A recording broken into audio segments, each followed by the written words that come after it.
اس حدیث کو ضرور سنو۔ رسول اللہ صلی اللہ علیہ وسلم نے فرمایا، من صلی یرائی فقط اشرک، جس نے دکھاوے کے لیے نماز پڑھی اس نے شرک کیا۔ ومن صام یرائی فقط اشرک، جس نے دکھاوے کے لیے روزہ رکھا اس نے بھی شرک کیا۔ اب وہ برکت والے دن آنے والے ہیں، یہ غلطی مت کرنا۔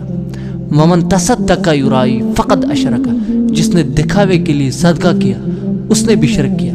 اور ایک اور حدیث میں آتا ہے کہ رسول اللہ صلی اللہ علیہ وسلم نے فرمایا کہ اللہ کے سوا کسی اور کی قسم کھانا بھی شرک ہے۔ اور ان لوگوں کے بارے میں کیا فرمایا اللہ تعالیٰ نے جو شرک کرتے ہیں؟